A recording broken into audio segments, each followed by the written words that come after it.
2014 ZL1, just making a quick video. Was doing a cam swap, doing the heads, wanted to clean them up, valve jobs, got 33,000 miles. And I wanted to do an oil pump and timing chain. So I also want to replace this LS, put the LS tensioner or dampener in here, because the tensioner to come on these have a tendency to break all the time and get pieces that go in the oil pan, so I didn't want that. Luckily mine wasn't broke. So I just wanted to show a little information on how I did it to get that dreaded bolt down there in the bottom. A lot of people leave it. They don't even change the oil pump because of that bolt right there. Is about a 1/4 inch to get it. To start, cheap 10 millimeter, generic, thin, to bust the bolt loose. You can get some turns on it.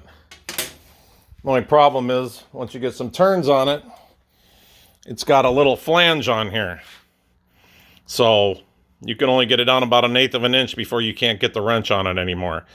Now you got to use your screwdriver, a thin one, or you can use a magnet to grab it and keep pulling.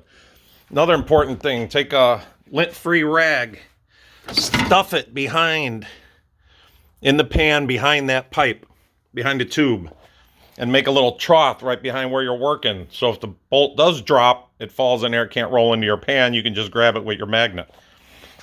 The biggest thing, it took me 30 minutes, 2 tries. The most time I spent was taking my cheap little skinny magnet here and bending it, because you have to get this down and be able to lift that bolt into the hole by lifting it up. If it's straight, you can't do it. You need this to be down into the pan and then bend it up, and you can stick the bolt right in there. All you have to do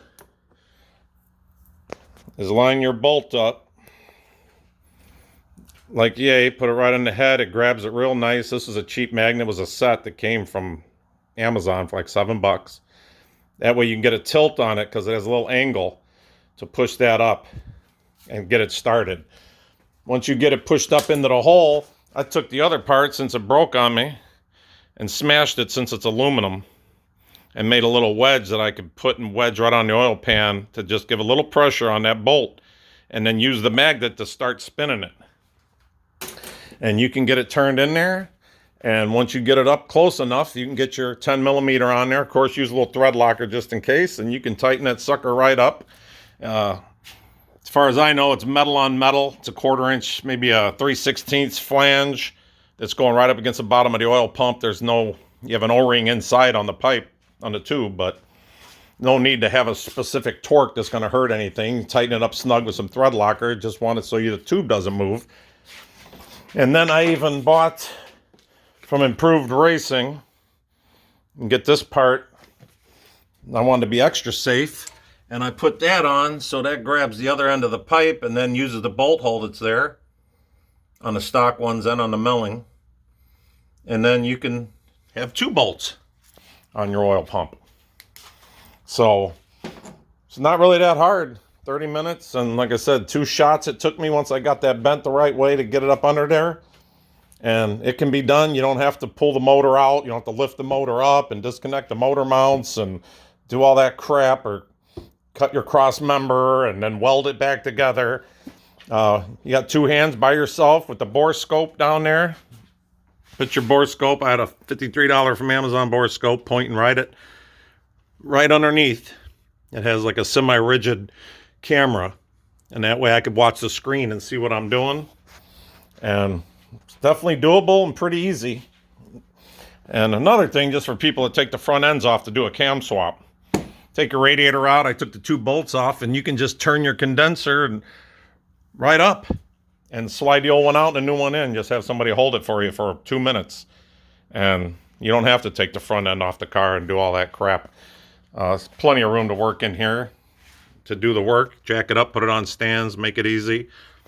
Just a little information out there. If you're nuts and you want to torque everything like that, even that little bolt, believe it should be torqued to a certain poundage, perfect.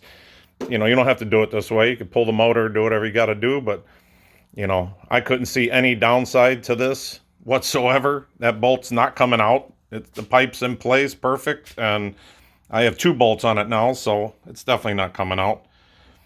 and make your life a little bit easier if you want to do your own cam swap and be able to change your oil pump and especially your timing chain if you don't want to leave the old one on.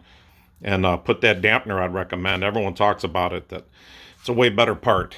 So I'm looking for 750 wheel horsepower, which I'm going to have. Superchargers getting ported. The snout's ported, 103 throttle body. Nick Williams, going to run E on this. Got a Brian Williams Torque 2 cam. New lifters, did a trunnion upgrade. Should be fun when it's all done. So good luck.